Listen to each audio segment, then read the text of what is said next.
fancy chicken tonight. Fancy fried chicken tonight. This one's going to be quite quick. I've got chicken thigh fillets and I've removed the skin. I've tenderised it in buttermilk, except I didn't have any buttermilk. So here's a great tip. You can make buttermilk with lemon and milk.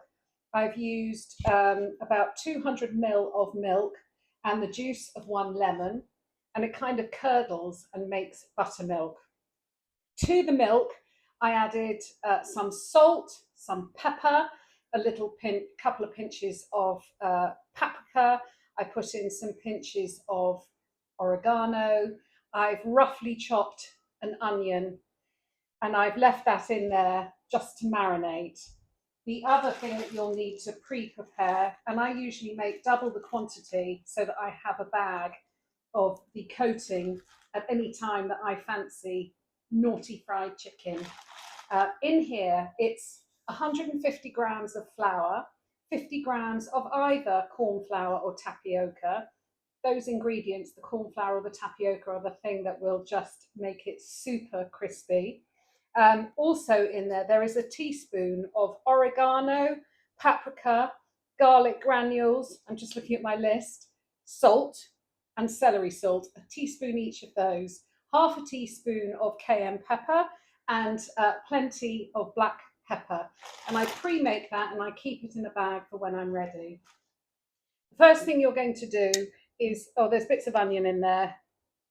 I'm sure you could do it with tongs, but I'm just doing it with my hands. I'm actually going to get off most of the milky cover. So that has tenderised the meat, and I will just lay them all out on a tray, ready to cook. I don't know quite how I'm going to turn off my clicker now. I know, with my filthy hands. No, didn't work. No. I put about 1 centimetre of oil into a frying pan and I'm heating that up. I don't put all of the coating in one go. I've put about 1.5 cups into a plate because I don't want to obviously, what's the word? Well, I don't want to use it all. Oh, I can't think of the word. It'll come to me in a bit. So now I'm going to dip my chicken and get it completely coated on all sides, ready for the oil. These chicken thighs, so some of them were very big, so I've actually cut them in half. So this should cook in about 20 minutes. At the moment the oil is on high until I get it to a decent heat. I'm probably looking for about 160 degrees. Contaminate! I don't want to contaminate the other flour, so I only put in what I need and then I can always top it up. So we'll keep coating this. I've checked the temperature of the oil and it's nice and hot, so I'm going to start the chicken off. It's going to go in. Obviously the oil will reduce in heat once the chicken goes in. I'll just give it an extra coat. Don't overcrowd the pan. We can keep the chicken warm while you cook the rest of it. I'm probably just going to do 4 pieces at a time.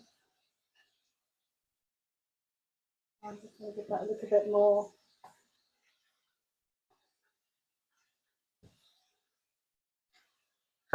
I'm going to check the heat.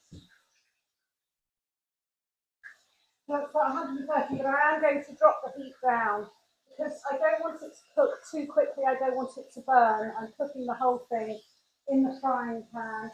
It should take 15 to 20 minutes, maybe less, because I've halved the fillets. So while the chicken's cooking, the oven is actually on because I'm just going to have mine with some baked potatoes. But you can take a pan and just warm it so that when the first batch of chicken is cooked, you can keep the chicken on there. Don't do what I did last week, which was I put the pan on a ring, lit the ring to let it heat up. I've got nice done that, picked it up and burnt the tops of all of my fingertips off. Great if I want to go and murder someone because I've got no fingerprints now. One other tip, Keep your empty bottle to pour the cooking oil back into. You do not ever pour your cooking oil down the sink. I know I've said that before. The temperature that you want to maintain the chicken cooking at is between 130 and 140. Get one of these. Very useful.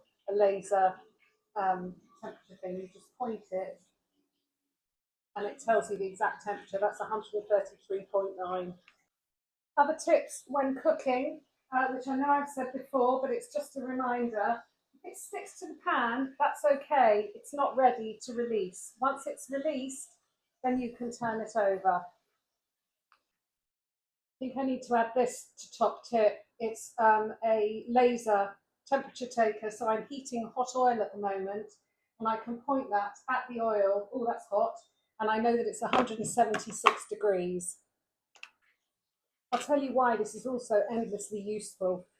You can use it to take your oven temperature, and it will show you the hot spots and the cool spots in your oven. You turn on the, I won't turn it on now because you'll get a thing in the thing, but you can run it across the oven and it'll give you a reading of where your cold spots are. You can also check that your fridge is as cold as it should be. In the restaurant days, I used to have to use this all the time to check my fridge temperatures.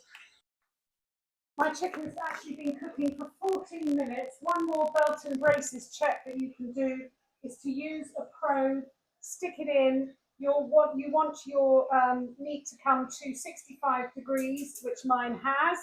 So I now know roughly how long the next lot's going to take. I've put some kitchen paper in the bottom of my warm pan, which thankfully I took out a while ago, so it's warm and not burning. Remove these chicken in pieces and put them somewhere warm while you cook the rest of the chicken. Just so you can see, I haven't overcrowded the pan. These are really quite small pieces. I'm turning them every 5 minutes for probably about 15 minutes, if that helps you with your cooking. Chicken is cooked. These were the last 4. I'm now just going to tip them onto the tray without the paper. You can eat them now or whenever you want them. I've cooked way too much. I think if you're going to go to this much trouble, you might as well cook extra and picket it for breakfast and lunch tomorrow. Leave the fat to cool completely before you pour it into a container and dispose of it sensibly anywhere other than down the sink.